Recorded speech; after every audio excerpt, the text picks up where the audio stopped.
So hello everyone and welcome back to my channel Arpita Bhardwaj classes. एक बार मैं फिर आप सबके साथ हाजिर हूँ। मेरा नाम है अर्पिता और इस वीडियो में मैं आपके साथ गुडविल चैप्टर स्टार्ट करने वाली हूँ, जहाँ पर हम इस वीडियो में इंट्रोडक्शन पढ़ने वाले हैं। कैसे गुडविल होती है, क्या उसका नेचर होता है, किस तरीके से हम गुडविल को वैल्यूएट करते हैं, ये सारा हम इस वीडियो में पढ़ेंगे। ठीक है, तो ये इस वीडियो में आप मेरी वीडियो को स्टार्टिंग से एंड तक देखिएगा, तभी आपको समझ आएगा। तो इसमें हम मीनिंग पढ़ेंगे, गुडविल के फीचर्स पढ़ेंगे, गुडविल के क्या नेचर होता है, किस तरीके से हम वैल्यूट करते हैं, क्यों हमें ज़रूरत है गुडविल को वैल्यूएशन करने की, ठीक है, किस तरीके से ये आगे इन फ्यूचर के लिए हमारे को मदद करती है। तो ये वाला गुडविल का चैप्टर बहुत अच्छे से पढ़िएगा, क्योंकि ये गुडविल के चैप्टर आगे आने वाले चैप्टर्स में वैल्यूएशन के लिए बहुत ज़्यादा हेल्पफुल रहने वाली है आपके लिए। चाहे वो एडमिशन हो, चाहे वो डेथ ऑफ द हो, पार्टनर रिटायरमेंट हो, बहुत सारे वीडियोज़ में ये सारी चीज़ों में ये गुडविल वैल्यूएशन बहुत ज़्यादा आपकी हेल्पफुल होने वाली है। सो ये बहुत इन्फॉर्मेटिव वीडियो है। 12th क्लास के स्टूडेंट्स इस वीडियो को बहुत ध्यान से देखें। और अगर आप पहली बार मेरे चैनल पर आए हैं तो चैनल को सब्सक्राइब जरूर कीजिएगा। साइड में एक बेल आइकन होगा, उसको ज़रूर प्रेस कर दीजिएगा। और मेरे ऊपर जो अभी तक मैंने वीडियोस पोस्ट करी हैं उन सबका लिंक आपको बायो में मिल जाएगा नीचे, ठीक है, वहाँ पर जाकर के आप चेक कर सकते हैं। और मेरे वीडियो को लाइक ज़रूर कीजिएगा अगर आपको पसंद आ रही हो, और शेयर ज़रूर कीजिएगा अपने फ्रेंड्स के साथ, और सभी को मौका दीजिएगा कि ये गुडविल का चैप्टर उनको बहुत अच्छे से समझ आ पाए। वीडियो में हम लोग स्टार्ट करेंगे चैप्टर 3, जिसका ये पार्ट फर्स्ट मैं पोस्ट कर रही हूँ। इसका 3rd चैप्टर का नाम है गुडविल, ठीक है। तो इसमें हम गुडविल के बारे में, उसका नेचर पढ़ेंगे, किस तरीके से वो वैल्यू किया जाता है। वैल्यूएशन मतलब होता है कि कैसे हम उसको कैलकुलेट करेंगे। और गुडविल हमें काफ़ी जगह पर यूज़ होता है, तो हम ये जानेंगे कि इसकी ज़रूरत क्यों पड़ती है, ठीक है, इसके क्या क्या फ़ीचर्स हैं जिसकी वजह से हमें इसे निकालना पड़ता है। तो सबसे पहले हम बात कर लेते हैं कि मीनिंग ऑफ गुडविल, कि ये गुडविल आखिर होता क्या है। सो गुड एंड विल, नाम से ही पता चल रहा है, goodwill is a good name और the reputation of the business, ठीक है। ये हमारे बिजनेस की रेपुटेशन होती है, एक गुड नेम होता है। गुड और विल मतलब होता है जैसे वसीयत। तो एक अच्छे अगर गुड लिस्ट में आपका नाम आ रहा है, आपकी बिज़नेस का, आपकी फर्म का नाम आ रहा है, तो वो आपकी गुडविल होती है, which is earned by the firm through the hard work and the honesty of its owners.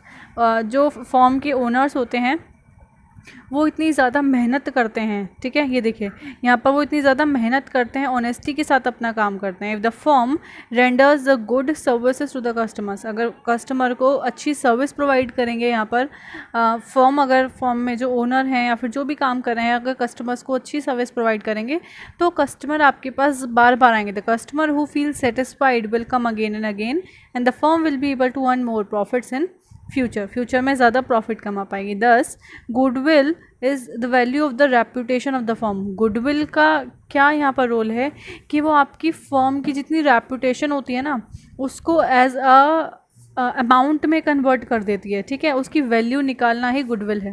Which enables to earn higher profit, जिसकी वजह से प्रॉफिट ज़्यादा अर्न कर पाते हैं in comparison to the normal profit, ठीक है, earn by the other firm in same trade. अगर मान लीजिए दो बिजनेस हैं, XYZ है और PQR है। अगर XYZ जो फर्म बनी हुई है वो काफ़ी साल पुरानी है, मान लीजिए कि वो 20-25 साल पुरानी है, ठीक है, उसके कंपैरिजन में अगर ABC लिमिटेड है, वो अभी तक सिर्फ आपकी 5, 7, 10 साल तक पुरानी है। तो दोनों में क्या कंपैरिजन होगा कि जो XYZ का होगा वो प्रॉफिट जो है वो नॉर्मल अर्निंग प्रॉफिट से ज़्यादा आएगा, और XYZ का प्रॉफिट कंपैरेटिवली कम आएगा, ठीक है। मैंने कंपैरेटिवली वर्ड यूज़ किया है। प्रॉफिट अच्छा खासा आएगा। 5-10 साल का बिज़नेस अगर सेटअप हो चुका है तो आप अंदाज़ा लगा सकते हैं कि काफ़ी टाइम से बिज़नेस हो रहा है, तो उसकी एक अच्छी खासी बन जाती है रेपुटेशन। सो गुडविल के कुछ फ़ीचर्स होते हैं, फ़ीचर्स पढ़ लेते हैं, ठीक है। सबसे पहला होता है it is a tangible assets. Tangible asset का मतलब ही क्या होता है कि टेंजिबल एसेट का मतलब होता है एक ऐसा बिजनेस, एक ऐसा गुडविल जो कि हम ना तो देख सकते हैं ना ही छू सकते हैं। लिखा है ना, that can not be seen और touched. It does not have any physical existence, नहीं होता, सिर्फ नाम भर का है ये सिर्फ, ठीक है। Thus it belongs to the category of intangible asset की कैटेगरी में आता है, सच एज जैसे पेटेंट हो गया, ट्रेडमार्क हो गया, कॉपीराइट हो गया। ये सब क्या होते हैं, हमारे गुडविल की तरह ही होते हैं, ठीक है। Which can not be seen और टच्ड, इसको ना ही हम देख सकते हैं और ना ही छू सकते हैं। सो नेक्स्ट आता है इसके बाद, it is helpful in earning the excess of profit. Profit earn करने में बहुत ज़्यादा मदद करता है। ये बात ध्यान रखिए, जितना ज़्यादा गुडविल होगा उतनी ज़्यादा प्रॉफिट बढ़ेगी, ऐसा होता है। ठीक है, क्योंकि आपका जो गुडविल है, यानी कि जो आपका गुड नेम है, उसकी वजह से आपको लोग ज़्यादा जानते हैं और आपके पास ही आते हैं हर बार। इसकी वजह से आपका जो प्रॉफिट है ये इंक्रीज़ हो जाएगा। फॉर एग्ज़ाम्पल अगर मैं स्वीट्स की शॉप की बात करूँ, ठीक है, स्वीट्स की शॉप की बात करूँ तो आपने शगुन नाम ज़रूर सुना होगा। ठीक, शगुन नाम आपने ज़रूर सुना होगा, जहाँ पर बहुत सारे शहरों में भी है ये। ठीक है, मेरे ही नहीं आपके भी शहरों में होगी। शगुन नाम की ज़रूर एक स्वीट की शॉप होगी। ये एक इस तरीके की शॉप हो चुकी है कि आप अगर इसका नाम सुन लेते हैं, सिर्फ उसी नाम से ही आप उसकी शॉप पर चले जाते हैं। इतनी ज़्यादा इसकी क्या है, ये इसकी गुडविल है। ठीक है, जिसकी वजह से आप इसकी शॉप पर बार बार जा रहे हैं। ठीक, तो इसकी गुडविल की वजह से ही इसका प्राइस हल्का सा हाई होता है, क्योंकि ठीक है, और क्योंकि गुडविल ज़्यादा है तो इसका प्रॉफिट भी इंक्रीज़ ऑटोमेटिकली हो जाएगा। आई होप आप सबको समझ आ रहा होगा अभी तक। अगर आपको मेरी वीडियो अच्छी लग रही है तो please keep watching my video, मुझे सपोर्ट कीजिए और लाइक करिए, शेयर करिए और कमेंट ज़रूर करिए अगर आपको कोई भी कन्फ्यूजन आ रही है। पिछले वीडियोज़ में भी अगर आपको कोई कन्फ्यूजन है तो ज़रूर आप मुझे कमेंट सेक्शन में बताइए। ठीक है, और मुझे कमेंट में बता सकते हैं आप अगर कोई और टॉपिक चाहते हैं इस सीरीज़ से हट करके। ठीक है, कोई भी टॉपिक अगर आप चाहते हैं तो मैं उस पर वीडियो ज़रूर बनाऊँगी। तो शेयर ज़रूर करिएगा मेरे चैनल को और सब्सक्राइब कीजिएगा। थर्ड पॉइंट क्या आता है, its value is liable to constant fluctuation. हमेशा गुडविल की वैल्यू जो है वो फ्लक्चुएट करती है, while goodwill does not depreciate. Goodwill क्योंकि एक टेंजिबल एसेट है, ठीक है, गुडविल एक टेंजिबल एसेट है, ये डेप्रिशिएट तो नहीं, एसेट है, क्योंकि एसेट कभी जो इंटेंजिबल एसेट होती है वो डेप्रिशिएट नहीं होती है। ठीक है, while goodwill does not depreciate, its value is liable to constant fluctuation. Fluctuation चलती रहती है, कभी कभी बढ़ जाती है, कभी कम। प्रॉफिट जैसे गुडविल मैंने बताया, गुडविल बढ़ेगा तो प्रॉफिट बढ़ेगा। तो गुडविल को इस एक तरीके से इन्होंने प्रॉफिट के बेसिस पर ही लेकर के कंपेयर करके बताया है कि कॉन्स्टेंटली फ्लक्चुएशन होती रहती है। It value is liable to constant fluctuation, इसकी वैल्यू में फ्लक्चुएशन होती है। ठीक है, it is always present in a silent asset की तरह ये प्रेजेंट रहती है इन द बिजनेस में, where there are the super profit, जहाँ पर सुपर प्रॉफिट होता है, यानी कि नॉर्मल प्रॉफिट से ज़्यादा प्रॉफिट होता है। अभी इसको मैं समझाती हूँ क्या होता है ये, कि देखो इस जस्ट मिनट, इधर मैं ब्लैंक पे समझा देती हूँ, आप समझना ज़रा। ठीक है, जस्ट मिनट। यहाँ पर क्या होता है, अगर एक फॉर्म है, मान लीजिए XYZ एक फॉर्म है, ठीक है, उसने 2000 से मान लीजिए अपना बिज़नेस स्टार्ट किया था। ठीक, वहीं दूसरी तरफ एक है PQR फॉर्म, जिसने अपना बिज़नेस स्टार्ट किया था 1990 में। ठीक है, 10 साल का गैप है दोनों के बीच में। ठीक है, अब इस वाले जो फॉर्म है इसको हो गए हैं 30 साल, इसको हो गए हैं 20 साल। कंपेयर करेंगे दोनों को ही काफ़ी टाइम हो चुका है, लेकिन क्योंकि ये जो 10 ईयर्स का गैप है, इस 10 ईयर के गैप की वजह से काफ़ी कुछ चेंज हो जाता है। आप गुडविल में देखिएगा कि अगर मैं बात करती हूँ नॉर्मल प्रॉफिट की, ठीक है, अगर ये फॉर्म जो है, अगर फॉर्म XYZ फॉर्म है, अगर ये नॉर्मल प्रॉफिट मान लीजिए कमाती है 10 लाख रुपए पर ईयर, ठीक है, और ये वाली फॉर्म कमाती है 15 लाख रुपए पर ईयर। ठीक है, ये तो नॉर्मल प्रॉफिट होता है कि अगर 20 से 30 साल हो जाते हैं किसी भी फॉर्म को तो नॉर्मली वो इतना प्रॉफिट कमा लेते हैं। इसके बाद अगर हम बात करें कि इसी के साथ साथ इसको अपने गुडविल का भी पैसा मिलता है। अब हमने नॉर्मल प्रॉफिट कैसे निकाला, अगर आप सेल करते हैं कोई चीज़, ठीक है, अगर आप कोई चीज़ सेल करते हैं तो जितने आपके पास प्रोडक्ट हैं उस प्रोडक्ट की वैल्यू हुई तो नॉर्मल प्रॉफिट आएगी। ठीक है, उस प्रोडक्ट्स को सेल करने के बाद जो उसकी एग्जैक्ट वैल्यू निकल कर आती है प्रॉफिट जोड़ के, वो ये आती है। ठीक है, अब वही ये आई है 15 लाख रुपीज़। लेकिन मैंने कहा कि जो टोटल प्रॉफिट आया है वो आया है इसका एज्यूम करिए 23 लाख रुपीज़। ठीक है, और यहाँ पर इसका जो प्रॉफिट आया है वो आया है 15 लाख रुपए। तो ये जो 5 लाख का गैप है यहाँ पर, ठीक है, और यहाँ पर 7 लाख का गैप है, ये दोनों ही गुडविल की वजह से आए हैं। ठीक है, क्योंकि दोनों में 10 साल का डिफरेंस है, मैंने ये डिफरेंस जो है गुडविल का ये थोड़ा कम लिया है, ये ज़्यादा भी हो सकता है कम भी हो सकता है, डिपेंड करता है। तो ये जो 5 लाख है और यहाँ का जो ये 7 लाख है, ये दोनों गुडविल के अमाउंट है, ठीक है। फाइनली हम अगर जब हम लास्ट में बात करेंगे तो ये जो हमारा सुपर प्रॉफिट आया है, सुपर प्रॉफिट का मतलब होता है जहाँ पर हमारा नॉर्मल प्रॉफिट और गुडविल दोनों को जोड़ करके आता है, उसे सुपर प्रॉफिट कहते हैं हम, ठीक है। तो ये सुपर प्रॉफिट गुडविल की वजह से सुपर बन जाता है एक नॉर्मल प्रॉफिट। आई होप आप सबको समझ आ रहा होगा, ठीक है। कोई भी कन्फ्यूजन आती है आप मुझे कमेंट सेक्शन में बताइएगा, ठीक। तो यही लिखा हुआ है, कांस्टेंट फ्लक्चुएशन होती है, साइलेंट असेट होते हैं, business way are the super profit but declining in the value with the declining in earning. जैसे जैसे अर्निंग कम होती जाती है हमें पता चल जाता है कि हमारा गुडविल जो है वो अब कम होता जा रहा है। गुडविल 2 कैटेगरीज़ में डिवाइड है, ठीक है। सबसे पहला होता है, एक होती है परचेज्ड गुडविल होती है। परचेज गुडविल का मतलब होता है, परचेज ही नाम समझ आ रहा है कि खरीदी हुई, किसी ने पहले ही गुडविल अपनी इतनी अच्छी बना ली है और अब हमने क्या किया है, सिर्फ उसकी गुडविल को परचेज़ किया है, ठीक है।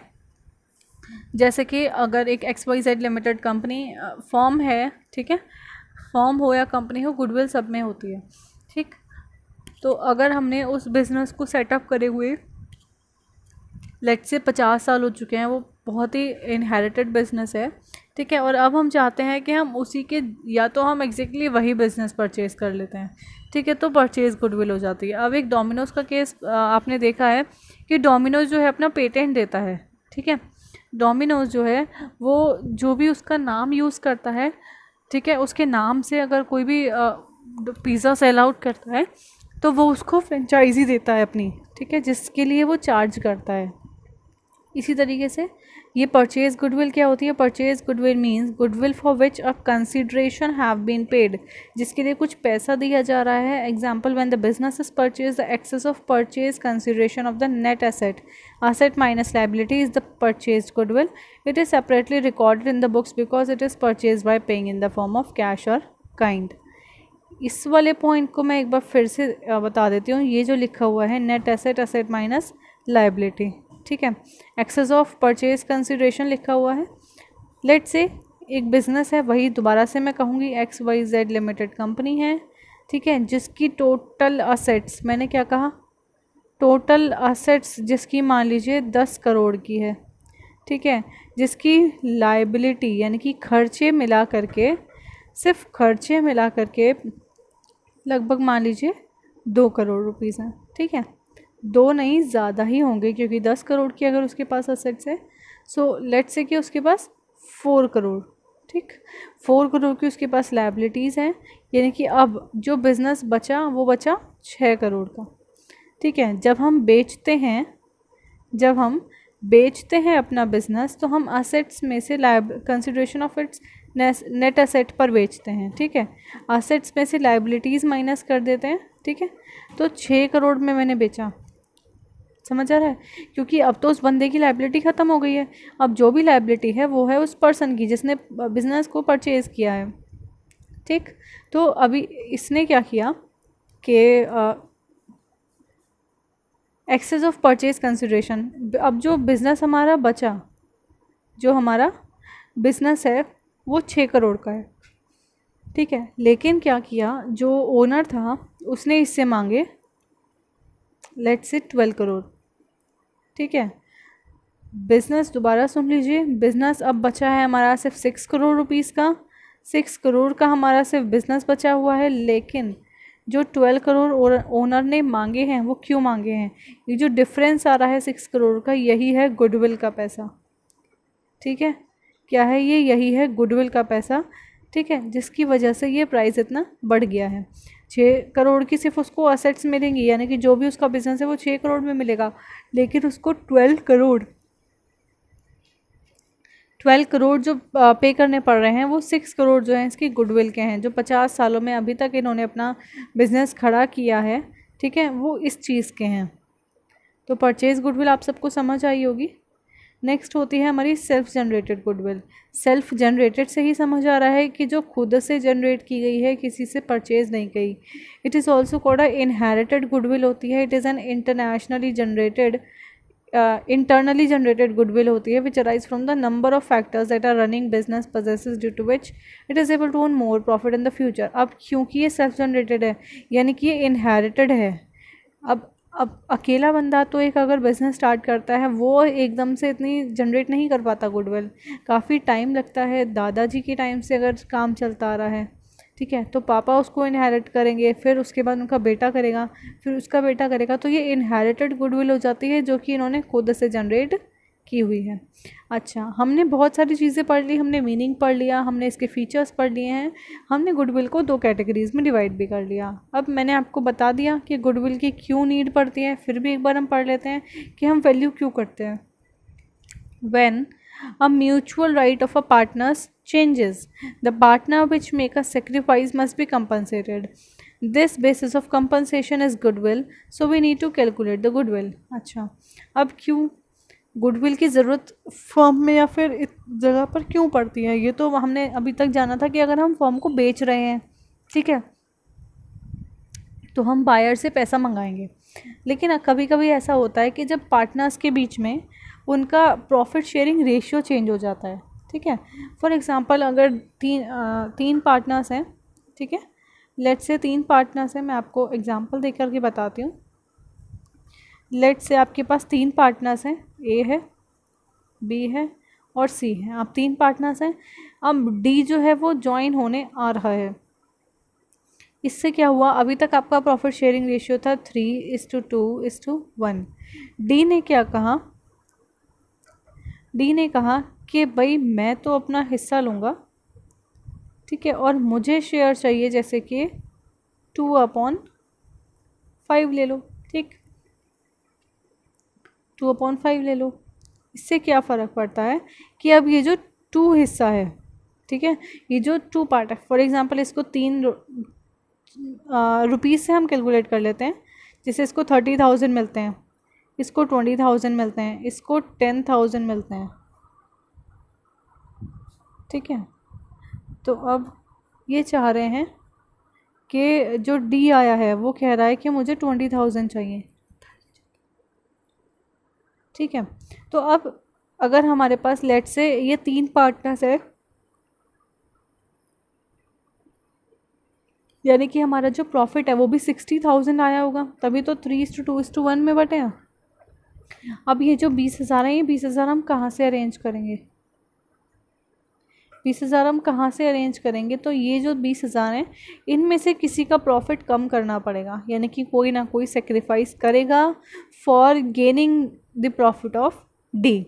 डी के प्रॉफिट को देने के लिए या फिर डी के प्रॉफिट को प्रोवाइड कराने के लिए, क्योंकि वो ऐड ऑन हो रहा है, तीनों को या फिर किसी 2 को या फिर किसी अकेले को सेक्रीफाइस करना पड़ेगा, अपने शेयर का सेक्रीफाइस करना पड़ेगा, जिससे कि जो पैसा है वो चारों में अब बट पाए उनके प्रॉफिट शेयरिंग रेशियो के अकॉर्डिंग, ठीक है। तो अब ऐसा भी हो सकता है कि जो ए है, ठीक है, जो ए है वो 30 की जगह सिर्फ 15 ही ले, ठीक है। ऐसा भी हो सकता है जो बी है वो 20 की जगह सिर्फ 18 ही ले, ठीक है। ऐसा भी हो सकता है कि जो सी है वो क्या करे, कितने रह गए यहाँ पर से, यहाँ से 15 निकल गए, यहाँ से 2,000 निकल गए, 15 2 17, हमें कितने करने थे 20, ये 3,000 हम इसके कम कर देंगे, हम इसके 3,000 कम कर देंगे, तो ये बैठेगा आपका 7,000 इसको मिले और डी को मिल जाएगा पूरा 20,000 का अमाउंट। समझ आ रहा है, ठीक है।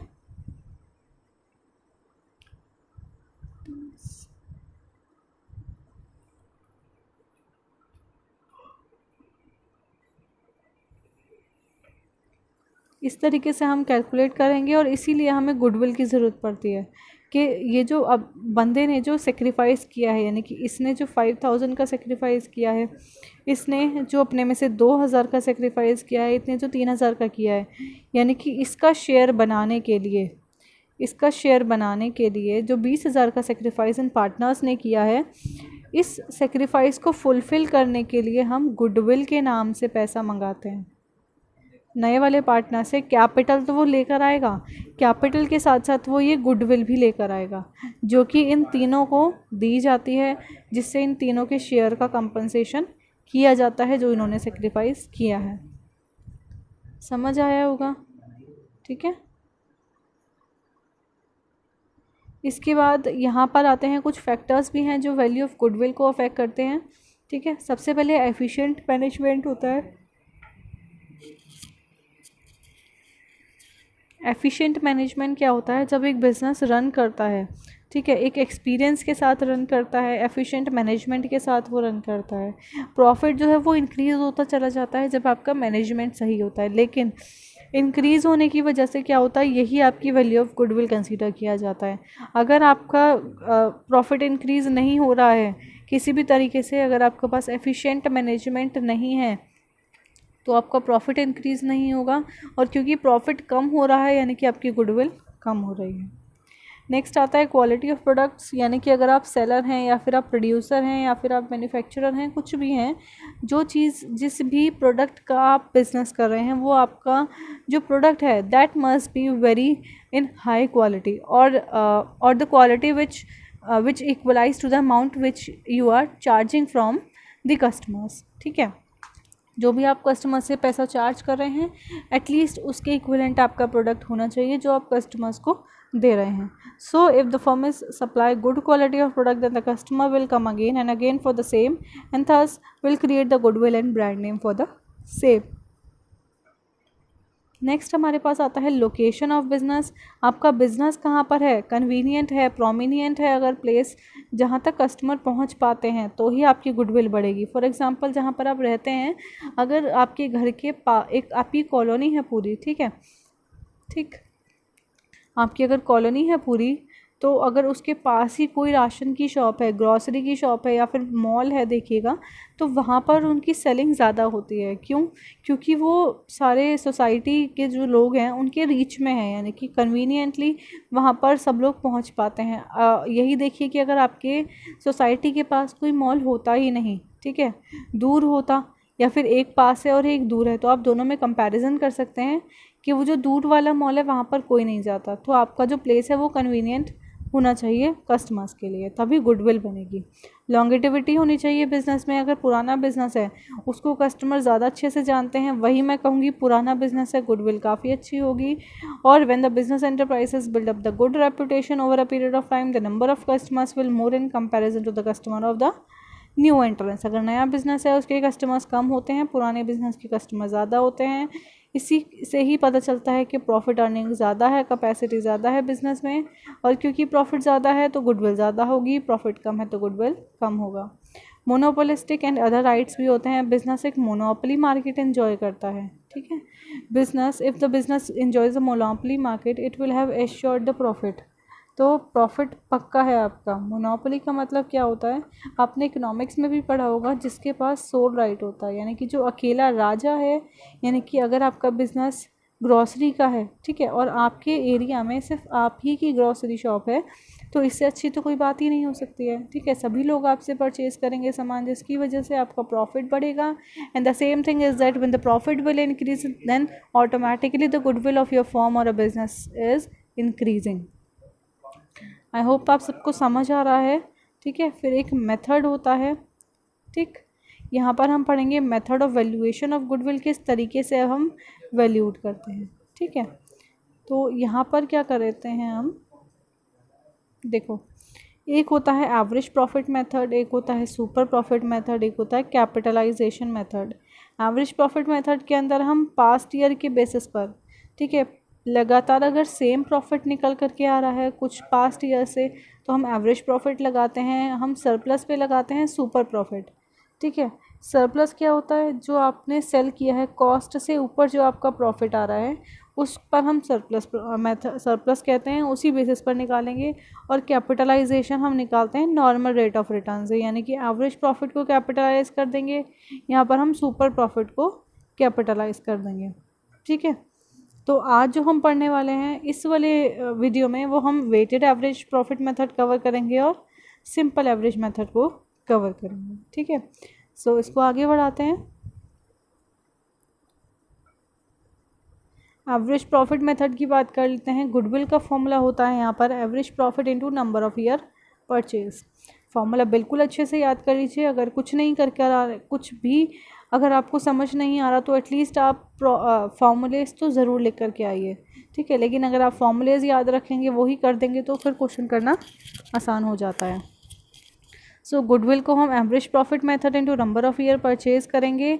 नंबर ऑफ़ ईयर परचेज कैसे निकालते हैं, इसका मतलब होता है for how many years the firm will earn the same amount of profit in future, कि कितने साल तक, ये क्वेश्चन में गिवन होता है कि कितने नंबर ऑफ़ ईयर परचेज लगाने हैं कि आने वाले कितने सालों तक आप इसी अमाउंट के आसपास का या फिर सेम प्रॉफिट फ्यूचर में अर्न करते रहेंगे। मीन्स ये एस्टिमेशन होता है एक तरीके का।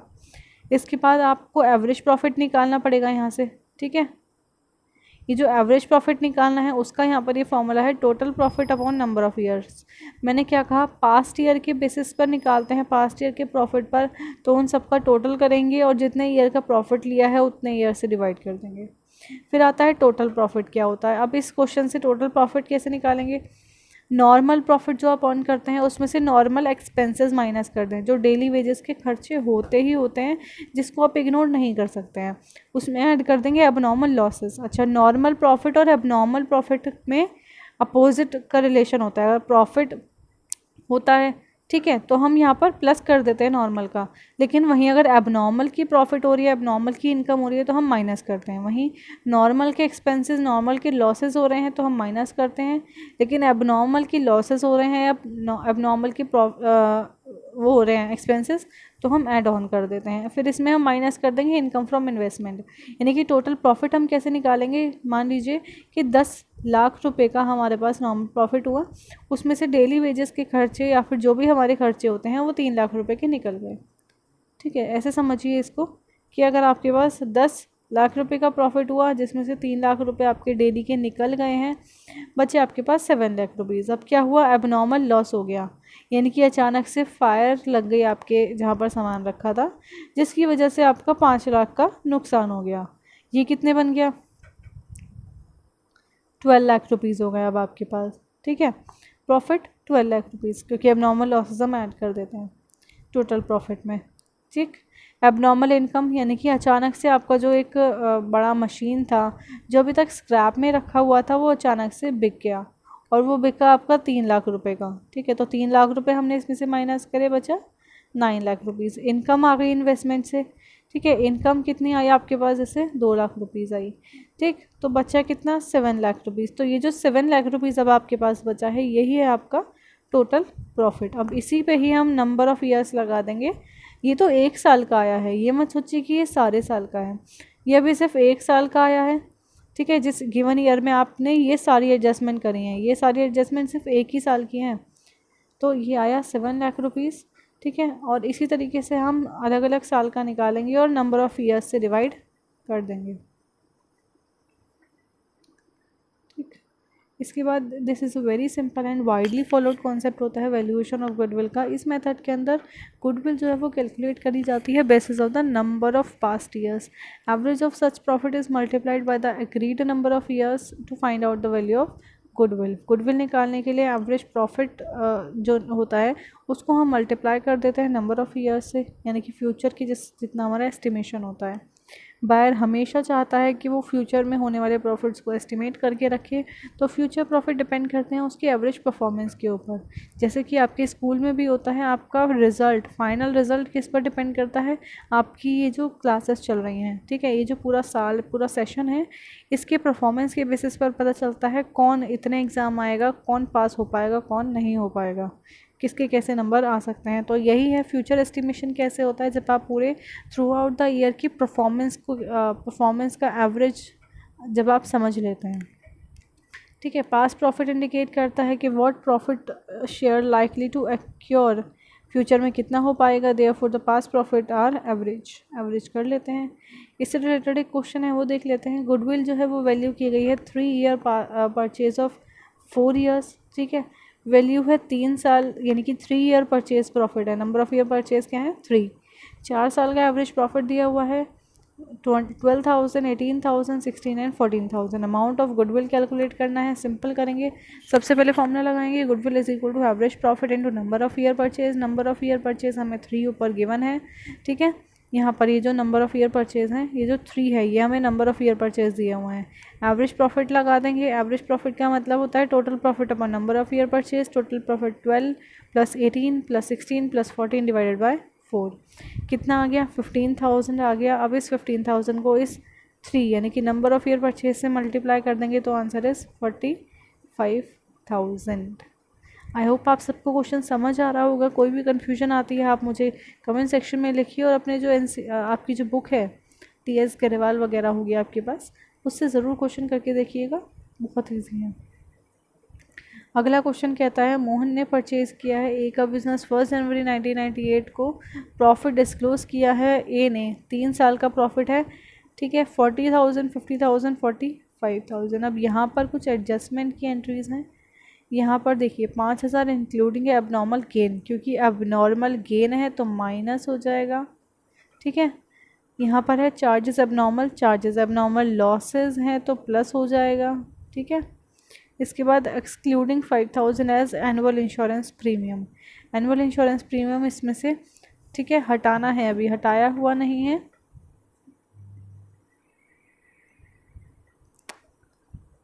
इसमें 2 ईयर का परचेज दिया हुआ है। Form goodwill of the firm of 2 years of purchase, यानी कि नंबर ऑफ ईयर्स परचेज कितने हैं यहाँ पर? 2 साल के हैं। आंसर देख लेंगे। प्रॉफिट में से सबसे पहले एडजस्टमेंट करेंगे। एबनॉर्मल गेन माइनस कर दिया हमने, एबनॉर्मल लॉसेस को ऐड ऑन कर दिया। इंश्योरेंस प्रीमियम हमें माइनस करना है, 5,000 हमने माइनस कर दिया है, ठीक है। आया आंसर 1,35,000। इसके बाद एवरेज प्रॉफिट आया है, जितना प्रॉफिट ही निकल करके आया है 1,35,000। इसको नंबर ऑफ़ ईयर्स से, यानी कि ये 3 साल के प्रॉफिट अगर हमें गिवन है तो हमने 3 साल से डिवाइड किया है। इसके बाद ये जो 45,000 है नंबर ऑफ़ ईयर परचेज, यानी कि ये 2 साल का नंबर ऑफ़ ईयर परचेज है, इससे मल्टीप्लाई कर देंगे 90,000 तो आंसर आ जाएगा।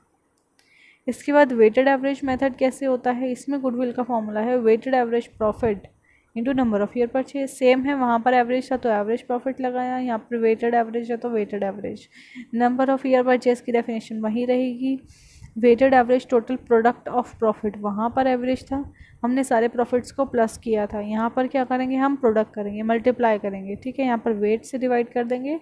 और वेटेड एवरेज प्रॉफिट मेथड को हम क्या कंसीडर करते हैं कि वो सिंपल एवरेज से काफ़ी अच्छा होता है, क्योंकि इसमें वेटेज, प्रॉफिट्स को वेटेज दी जाती है हमेशा लेटेस्ट ईयर की, which is more likely to be earning in future. अभी का प्रॉफिट, लेटेस्ट प्रॉफिट देखा जाता है, पास्ट ईयर में पास्ट का देखा जाता है, ठीक है। This method is perform when profit over the past year have been continuously rising और फॉलिंग। लगातार अगर हमारे पास बढ़ रहा है प्रॉफिट या कम हो रहा है तो हम उस केस में ये वाला प्रॉफिट मेथड लगाते हैं। Profit of the firm question देख लेते हैं क्या कह रहा है कि 31 मार्च लास्ट के 5 साल का प्रॉफिट दिया हुआ है। गुडविल कैलकुलेट करनी है on the basis of 3 year purchase of weighted average. Profit हमें 5 साल का है, लेकिन जितना नंबर ऑफ़ ईयर परचेज बोला गया है उतना ही हमें लेना है। प्रॉफिट की वेटेज दी हुई है 1 2 3 4 5, नहीं बोला होता तो भी यही लेते हैं, ठीक है। प्रॉफिट हमारे पास गिवन है, ये रहे 20,000, 24, 30, 25 और 18। पहले बढ़ रहा है फिर कम हो रहा है, ठीक है। तो क्या करेंगे? सबसे पहले 20, 24, 30, 25 और 18। पहले बढ़ रहा था फिर कम होने लगा। वेटेड निकालेंगे हम, वेट्स हमने कर लिए 1 2 3 4 5। प्रॉफिट और वेट को मल्टीप्लाई किया, प्रॉफिट वेट को मल्टीप्लाई किया, प्रॉफिट वेट को मल्टीप्लाई किया, टोटल वेट आ गया 15। ये है टोटल प्रॉफिट। इसको डिवाइड कर देंगे 15 से, ये देखो डिवाइड कर दिया हमने 15 से। 23,200 को 3 से मल्टीप्लाई कर देंगे, क्योंकि 3 ही है number of year purchase. Answer आ जाएगा 69,600। अभी तक आपको कोई प्रॉब्लम हो तो मुझे बताइएगा। That's all for today and keep watching my video and give your suggestions in the comment section below. कोई भी कन्फ्यूजन आती है आप मुझे बता सकते हैं किसी भी क्वेश्चन से रिलेटेड। सो इसी तरीके से मेरी वीडियो को बहुत सारा प्यार दीजिए। फिर से मैं मिलती हूँ अगली वीडियो में, एक इसी को ही कंटिन्यू करते हुए इसी चैप्टर में आगे बढ़ेंगे, ठीक है। तब तक के लिए बाय बाय।